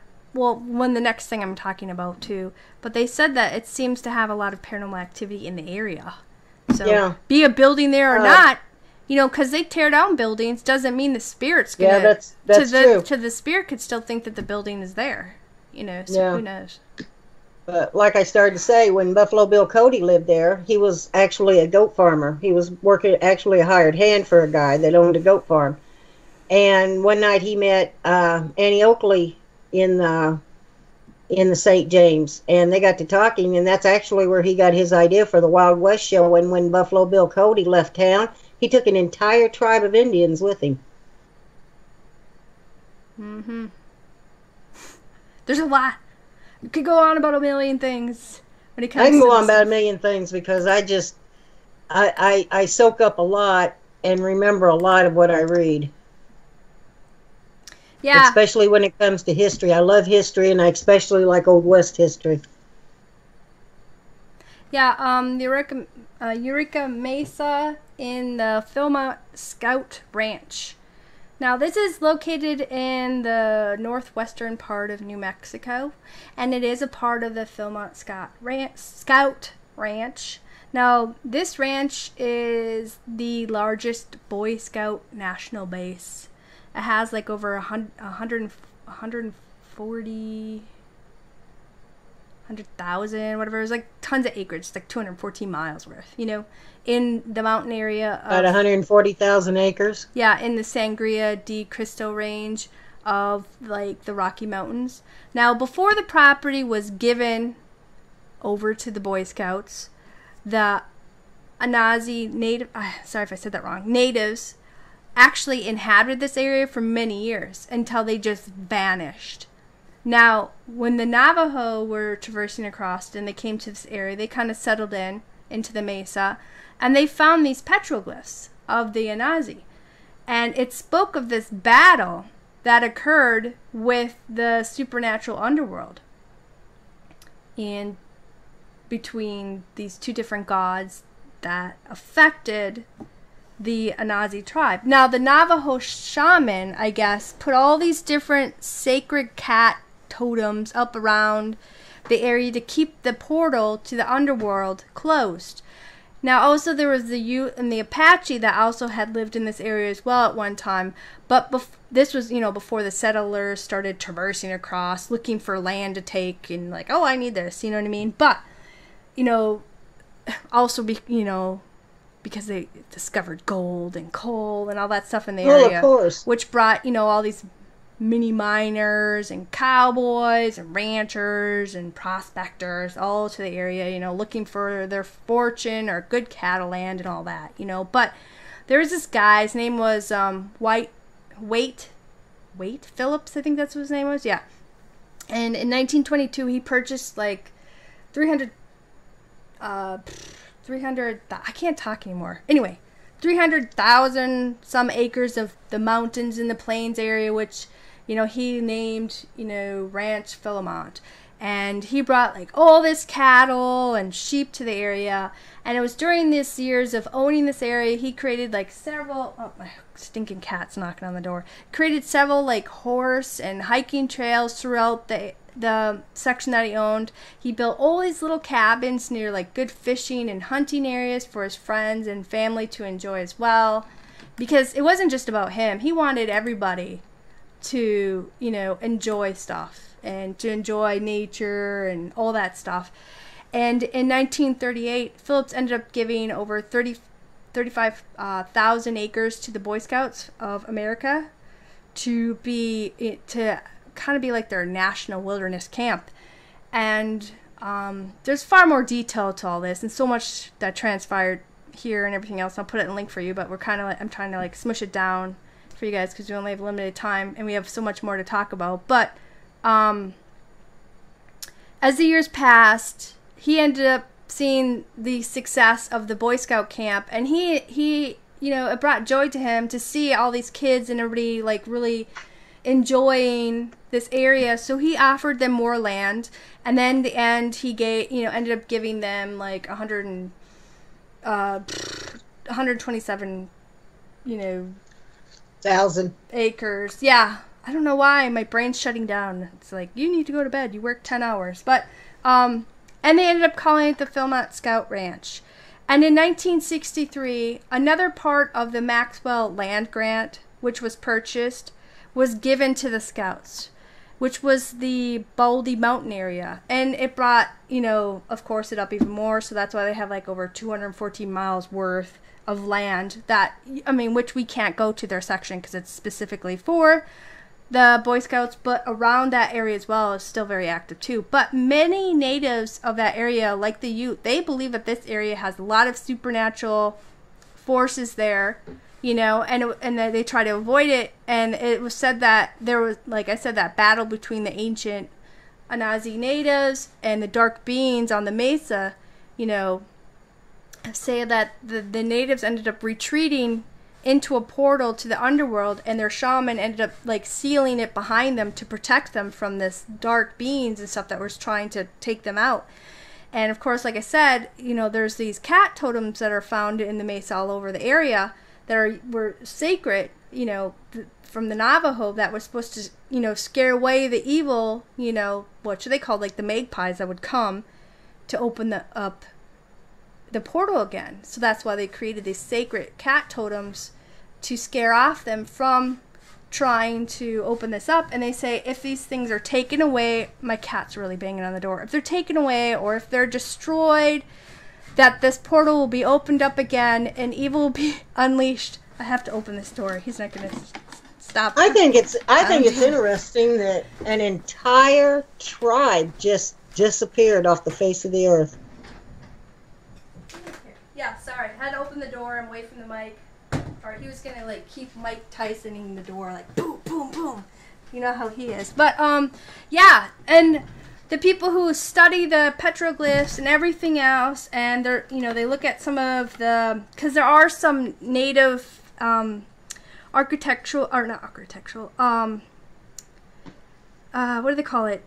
Sites where they had found some items and stuff, but they can't figure out what happened to them, where they go, or anything else. But there is this story where they were, under attack, and that's why they had disappeared or whatever. But let's see, what was I saying? Oh, the hauntings. People have yes. Beyond the Omniverse wants to know how many ley lines are there in New Mexico, do you know? Not offhand. Because I could see why you asked that question, because now, you're kind of talking about the underworld that's usually connected to them. Right. And you know what? I wish I did look into that. Because we have talked about biovortices. We've done shows about that. We've talked about ley lines and different, because we've done about so many. We've talked about time travel, doppelgangers, everything, I know. I don't know why. And I have a question, too. Are the totems still there? They're disappearing. Oh, wow. They're and people are making comment like it's interesting that my cat's pounding on the door when I'm talking about spiritual cat totems. Yeah. But yeah, he hadn't bugged us the whole show, and towards the end he's like, "I'm coming in." But yes, I'm sorry. I should have. I don't know why. Normally I do look into that and just see. But there was so much that we were trying to cover. I didn't even think of it, but that's a very good question. Yes. Maybe. Well, you know what? I'll look into it later, and I'll pop it into our spooky corner. And one of these times, we had talked about doing a show about ley lines too. Yeah, we get so many viewer requests, and we're trying to get to them all, and there's so many that we want to talk about too. But as far as the hauntings go, people have seen strange cryptid creatures there, winged beasts, shadow entities have been seen. People are seeing strange blue lights. They have missing time. Their compasses don't work in certain areas. People have seen apparitions of native warriors. They've heard strange voices, like calling them. They've been stalked by animals that probably shouldn't be there, but they see them and they're being followed by them, which they say it's the shaman. Because they'll see this native shaman who's giving off like this blue aura-like light, and they think that he's still protecting the area to keep the portal closed or whatever. But then they also say that they'll see these strange animals giving off the same light too. Wow. People have claimed to have seen spirits that look like cowboys, which makes sense. I mean, we're talking about the West, or you talk about the wilds of New Mexico and all the things that went there. You got miners, you got all these skirmishes between different people or whatever. But one experience is that from this Boy Scout. which he said that he had encountered the spirit of Black Jack Ketchum. Okay. I wonder how he knew it was Blackjack Ketchum. Well, I'll tell you his encounter. Real or not, we can't say one or the other, because who are we to say someone's experience is not real? Because we've all had experiences. If we didn't, we wouldn't be here finding each other on the internet. But I'm not... True. It's true. I'm not saying one way or the other, you know. But this guy says that he had an experience and he saw Black. But, which we know he's like this notorious outlaw or whatever. Oh, yeah. But his real name was like Thomas Edward Blackjack Ketchum. Which, by the way, we'll probably end up doing a show on him too a little bit. Because if we're doing the West stuff, we gotta talk about him. But anyway, the Ketchum gang had many hideouts and stuff, and they had some that was located in the area of where the Philmont Scouts Range area, you know, what they own and stuff near the Raton and whatever else. Which one section, there's like this place, I think it's called like the Blackjack Canyon. It's kind of like an I know he ran around in that area, so I was just kind of curious as to why he would know it was specifically Blackjack Ketchum that he ran into. I know. I'll talk and we'll find out, right? Right. Sorry. But no, it's a good. Hey, I'd say the same thing too. Lots of times when we're talking, I'm like, hey, you know, like this is interesting. But anyway, so they were out on one of their hikes, you know, because when you're up there, you go out. You don't just stay in like a little building. You hike out into the rugged wilderness, so they can teach you survival and this and all that. Well, one night they're out hiking and stuff, and it came around 10, 9, 10-ish, 11-ish, where they started to set up camp. And some of the guys were like, oh, can we go sleep over by this rock hang area? And then the scoutmasters, or whatever you call them, was like, no, we should, go a little further away where it's kind of like more of a designated area that we kind of do. So, some of the scouts were like, man, we don't want to stay here. We're going to go back a little bit. So they were a few feet away, 100-some feet away from the scoutmaster tent stuff. But some of these scouts, they grabbed their sleeping bags, they moved closer to the area where they had that rock overhang, and they built a fire. Well, they ended up talking for a while until, the fire, burns down to coals, and that's when everybody was like, okay, we're going to go to sleep. Well, one of the scouts was awakened by this strange noise, and it was coming from, like, a nearby bush. So he's kind of scared, like, what the frick's gonna come out? We're in the middle. Now my cat's looking at me like, open the door. Cats are so indecisive. But he, he's like scared because he doesn't know what's gonna come out. They're out in the wilderness. The mountain could be like any wild animal, whatever. So he's like petrified. He's like, how like you get so scared you're frozen and you can't move? Right. So he's laying there and he's looking into that direction. And he sees this male apparition emerged from the brush. He's all dressed in black. He's running full speed towards that guy's direction, the scout. And he said this guy was dressed in like tattered, dirty looking clothing. He had kind of like a sunburned face and such. And he said it was like so real, you could almost see like the beads of sweat coming down his face. And he said it was like 1800s type of clothing with a, a hat and a beard and all that. And he said that when this apparition was charging off into his direction where he was laying down, he said that he could hear voices hollering off in the distance from across the nearby stream, and he was hearing, faint gunfire. And he saw this cowboy turn in the direction where the guy was hearing the sounds coming from, and he had fired several shots back in that direction. And then he turned and ran some more towards that scout's direction. And this apparition stopped on top of this kid's sleeping bag. And he turned and he shot 6 more rounds.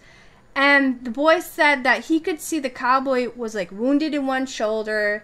And that these casings were falling down on top of his sleeping bag. And when the apparition went to reload his gun, he noticed this boy below him. And he gave this kid a strange look, and he spoke to him, and he said, "You're not supposed to be here." And then he disappeared into thin air. Well, of course, this guy was scared by what he saw, and he just laid there very still until he finally fell asleep. And then the next morning, he told all the other scouts about what he experienced. It was probably a dream or whatever. But when he was rolling up his sleeping bag, he found 6 shell casings. So he pocketed them and took it with him. And when they ended up getting back to one of their main base camps or whatever, the scouts went into this place. I don't know what the place was. I can't remember. And he ended up seeing these photos on the wall. And one of the photos he saw was of the man who he saw out on the campsite where they were camping. And it was Black Jack Ketchum. And he told everybody, this photo, this is who I saw. This is him. And of course, nobody believes him. But, so that's another thing that occurred there too. But there's so much that's happening, not just on the Scout Ranch, but in that area as well, where people are seeing strange lights. They're experiencing their compasses messing up, missing time. They're seeing strange cryptids, not just a winged beast, but like Bigfoots and things like that. And I was just like, wow, Wow. You have to be invited or a part of the Boy Scout stuff in order to go onto the Philmont Scout Range area. But it's just something I wanted to talk about because I thought it was really interesting. It is interesting, very interesting. I knew Black Jack Ketchum ran around in New Mexico. Well, he was like the first, wasn't he the first person that was hanged? Well, he wasn't the first person that was hanged, but when he was hanged, the hangman misjudged a few things like Black Jack Ketchum's weight, and when they dropped that door on him, Black Jack Ketchum's head popped off. Yeah, there was something like that. I can't remember, but I think he wasn't supposed to, something like he wasn't supposed to be hung, and then they changed how things, the procedure of how things were done or something, but he wasn't like the best guy. And the Ketchum gang did a lot of stuff, robbed a lot of trains and killed people and stuff like that. But I thought it was interesting that, okay, so it wasn't just ended up being residual, but the fact that the spirit was just as shocked. It actually interacted with him. Well, yeah, he was just as shocked as the kid was to see him there. So it really makes you wonder, like, what are these things that we are seeing? Is this, playing out in another dimension and it just crosses over with ours at times? There's so many things that you could think about, theorize about, or whatever, but we'll never really know. Nobody can ever come to you and say, this is specifically the truth and that's it. And what I say is it, because you can't. Nobody really will ever really know. Yeah, well, tell you that was quite an experience that boy had. Yeah. I know by what I read, Black Jack Ketchum ran around in New Mexico. And like I said, I think what it was, while he was waiting for his sentence to be carried out, he gained weight. And the rope was too long and whatever, but yeah, it ended up popping his head off. You want to go ahead and hit yours? Because I still have another one too, and we're probably going to go over a little bit. Yeah, we probably will. Okay, my last one is the Plaza Hotel in Las Vegas, New Mexico. And yes, New Mexico has a Las Vegas.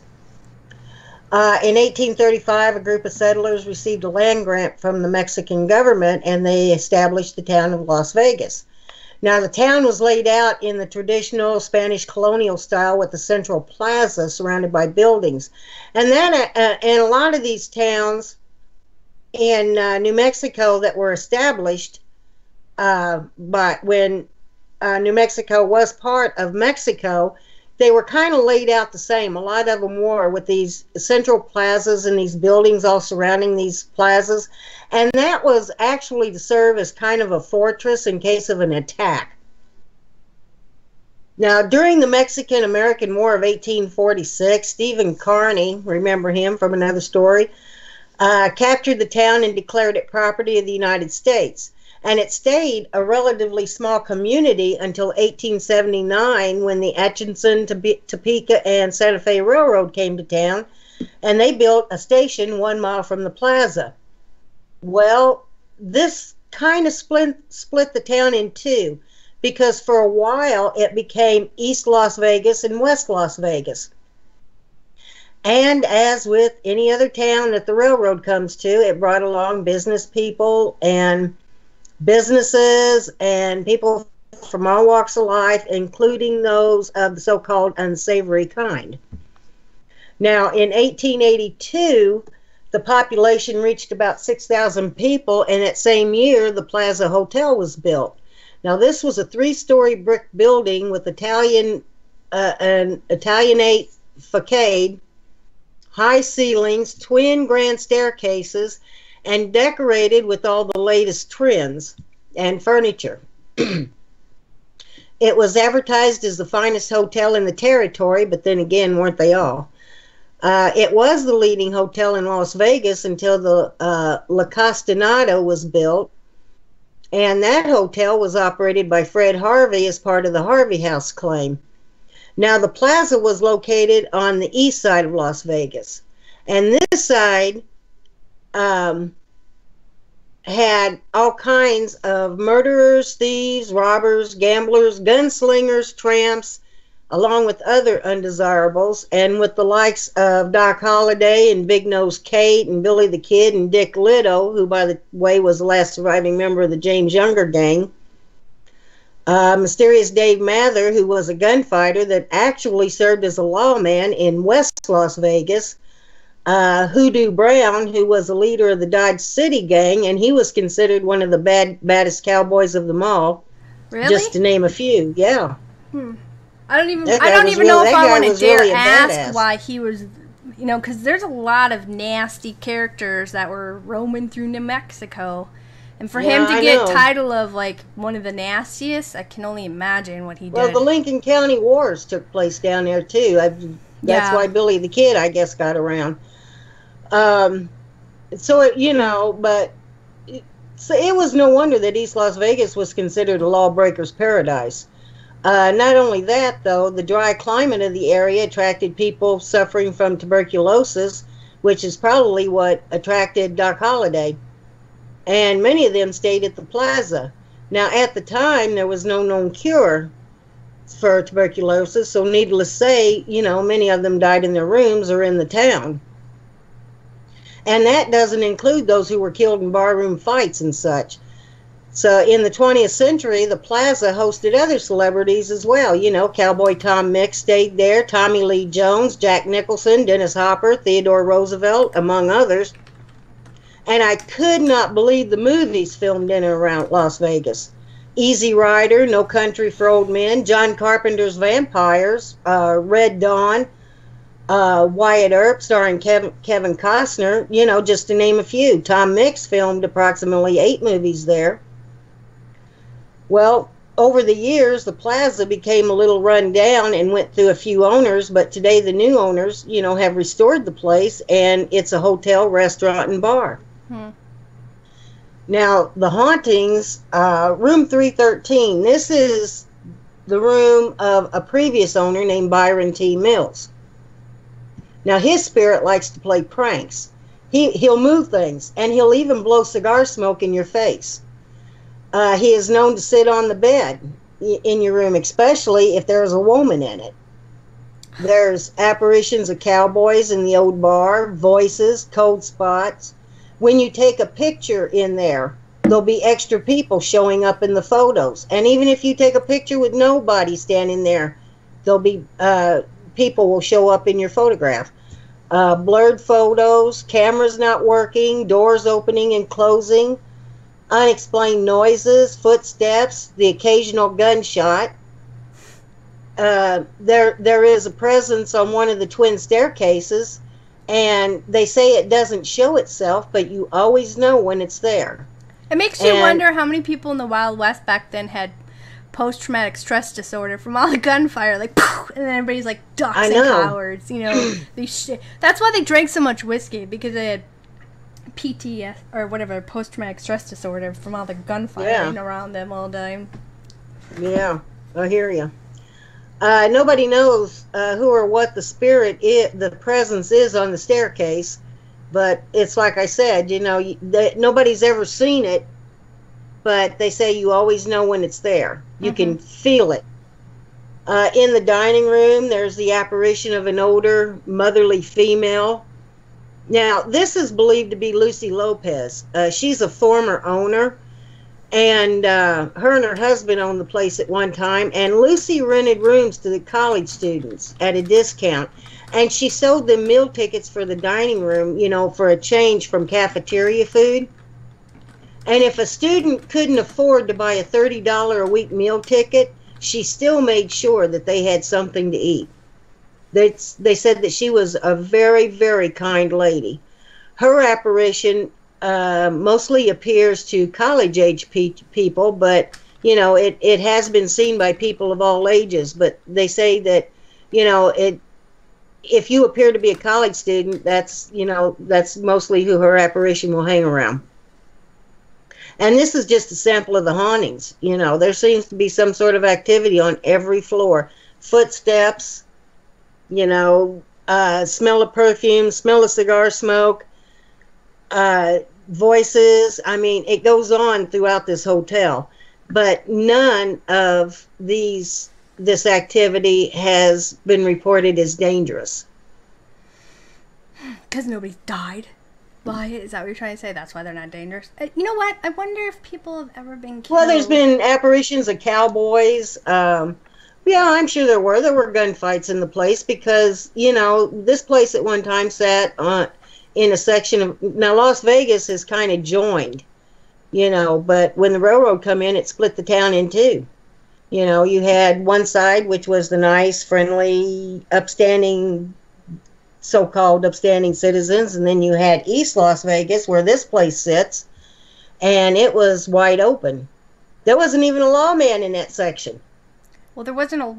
Okay, first of all, who wants to take that job? Because you're going to be gunned down right away anyway. And Exactly. Secondly, there's not enough people with rocks in their pants to cover half of New Mexico or any other place with all the hundreds of, insane men and women who carried guns, who, took care of things in their own hand that they thought they deserved or needed or took from anybody. So, sorry.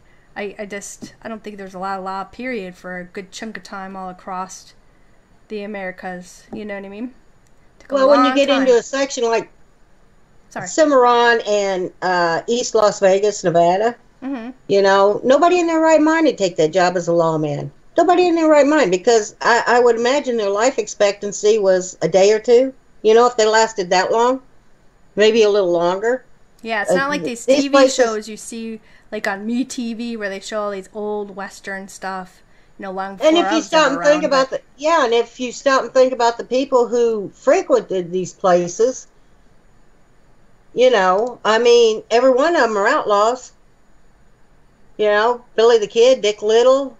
Dave Mather was a gunfighter. He was actually a lawman in West Las Vegas. He'd go over to East Las Vegas and just let loose. And then you had that one guy that they said was the baddest cowboy of them all. You didn't even make him mad. He'd shoot you.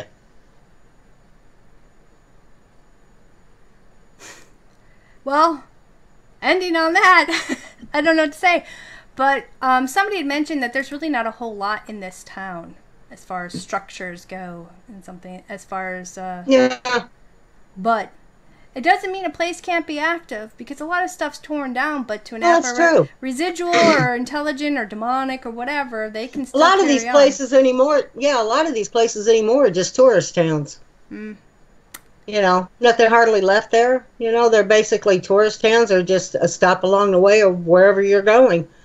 But, I would stop there. I'm a paranormal tourist. I'll stop at a place that, people say is... You would just stop there because of the history and weird stuff that goes... Well, I like the history, too, Yeah, for sure. But...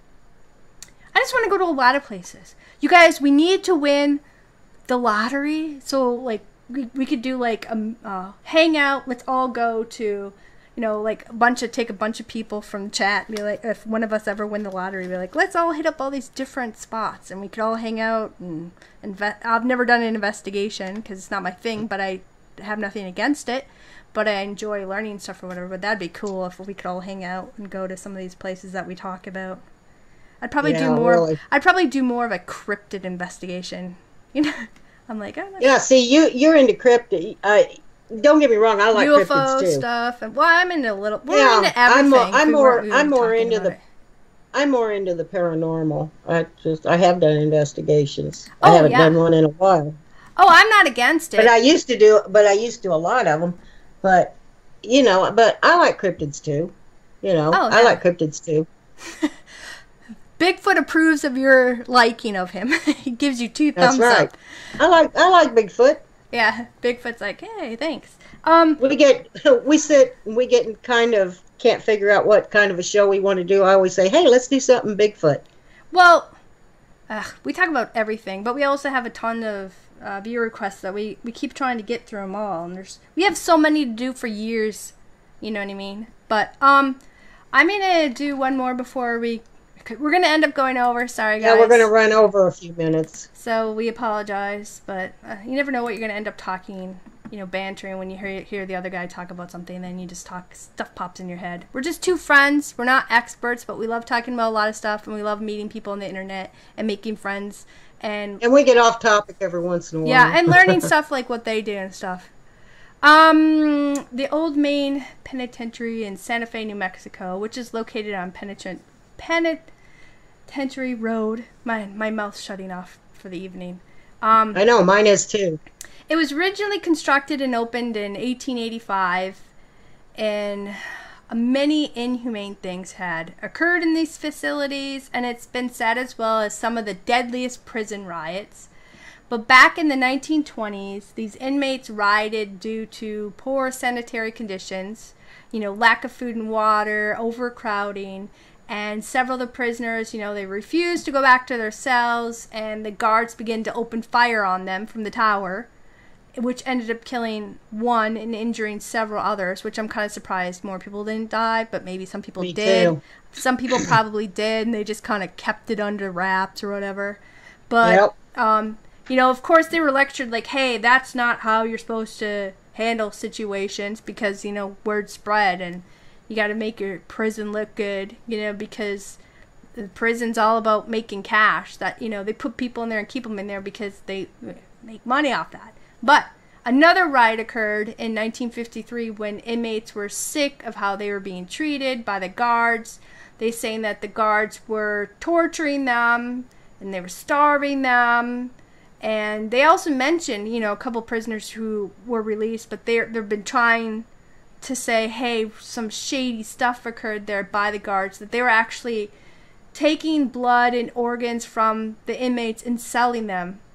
In the black market-ish stuff and making tons of money and all this stuff. And he's like, if you let me go back into these places, we can show you evidence and prove that this stuff was occurring.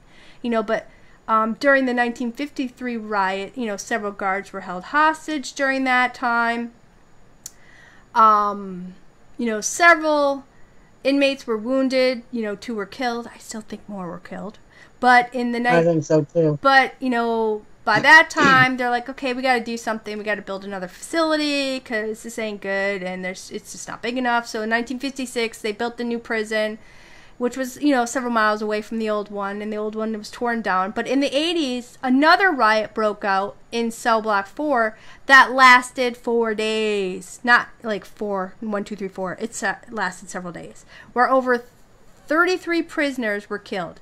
Now, people were burned alive.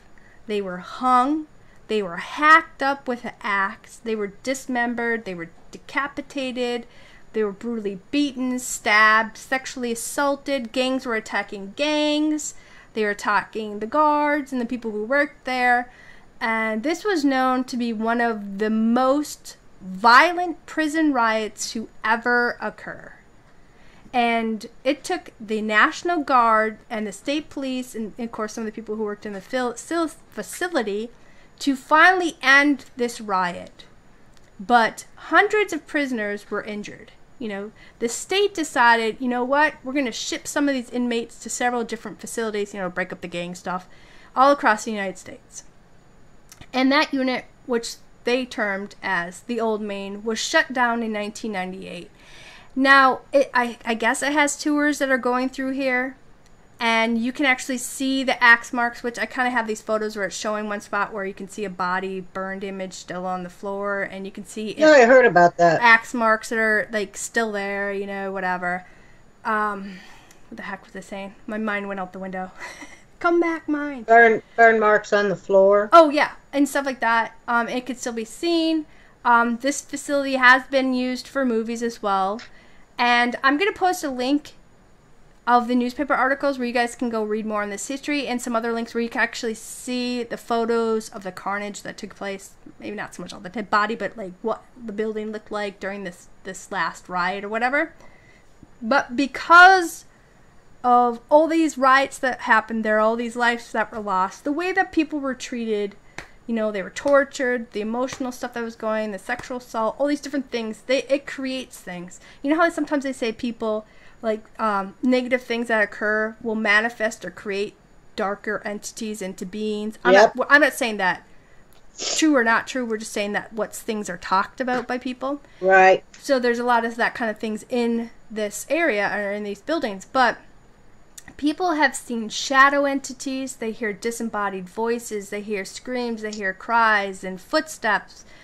This guy, his name is Scott Patterson, you know, an actor or whatever with the movie stuff, he talked about how him and his producer went down to the gas chamber, you know, because he wanted to really put himself in the role, so he wanted to check out all the area and stuff before they were really filming, go sit in the gas chamber and just really absorb everything and become into character, which is a normal thing that actors and actresses do, you know, the thespian life or whatever. But they found this lit candle down in the gas chamber, and the producer's like, I did not put that there. I don't know how it got here, whatever. So they thought that was kind of strange. So when Scott Patterson sat in the gas chamber, you know, he looked at his producer's face, and he turned around, and you could see the viewing room. And in the viewing room, they saw several dark figures sitting in the chairs behind him, as though they were watching an execution about to happen. So, of course, they, like, we're out of here. So they started running out of the area. And when they entered into this one stairwell, they came face to face with this winged, dark, evil spirit that flew right at them and went up over their head, and he said that you could feel the wind from its wings as it raced up over them and past them. So of course they booked it up the stairwell, like, psh, we're out of here, dude, right? But people talk about, like I said, they're seeing shadow entities throughout this whole prison. They find lit cigarettes that are being found left behind, which they claim are by the apparitions or whatever. They saw one as though somebody was smoking it, and then they saw him drop it down over the railing and it fall down to the floor, which crazy. People have smelled burning flesh and smoke. Ooh. Doors have opened and closed on their own. Lights are turning on and off. Strange glowing orbs and lights have been seen by people. Some people talk about being touched, pushed, scratched. They feel cold spots, you know, things like that. So, I mean, I can totally understand why there would be activity at this place, just because of the riots and the things that happened to these men who were in this prison. It was pretty intense reading these articles and the things that happened, and then seeing the photos and stuff, and then you could see these photos of the axe marks where people were totally. Because when they took over the facility, they broke into places. People were overdosed on drugs because they broke into where all the meds were. They broke into where they had people were working on construction stuff, where they had all these power tools. So people were being killed with multiple different power tools. You had gangs attacking gangs, race against race, people against the guards, which I didn't really read that many guards being killed, but they were definitely injured. And then, you know, people were brought to the hospitals, you know, whatever else. But they would say that, you know, even before these riots took out, how the prisoners were being treated really poorly by those who were working there, which you hear a lot and still happens to this day, you know. Oh, yeah. And stuff. But, you know, people would always, you know, they always talk about when they were in the isolation, which I think cell block 4 was more of the isolated ward, I think, if I remember reading right. And things that people, like these prisoners, even experience now to this day when they're in those lockdown, and you throw them in the hole, and how they talk about there's things in there, and these demonic things are taunting them while they're locked in the hole and stuff. But just the energy, the spirits, and who knows, like the things that are attached to these people when they come in, you know, that helped maybe influence them to commit the crimes that they did. Who knows about, like, all the different serial killers or murderers who are in there, like what dark entities or things that are attached to them. So it's like a crazy haven for dark energy things, or, you know, things that feed off of negative energy too. But I don't think I could go to this place. I mean, I remember something about that riot, and there's just too much negative energy for me to go in that place. I probably wouldn't last long anyway because I'm too doggone sensitive to that stuff. Yeah. But, that's all I had for tonight, and you're done too. But why don't, you go ahead and let everybody know what we might be doing our next show. Which I think it's kind of going to be like a cryptid thing, right? I'm not really sure. I want to thank our mods, Native Earth Lady, Richard, and I also want to give Richard hugs. And Doppel for doing a good job tonight. I want to thank everybody for coming in and sticking with us. Join us Tuesday. Next time. Next time. Sometime in July we'll be. We're not going to be on next Tuesday because it's 4th of July. Yep. But we'll be on the Tuesday after. 8 p.m. Central, 9 p.m. Eastern, 6 p.m. Pacific, and we'll discuss a viewer's request, and I'm pretty sure it is going to be a cryptid. We're not going to talk about cryptid old people. Yeah. Because that's what you and I have been discussing, and because we've been going through the viewer's request.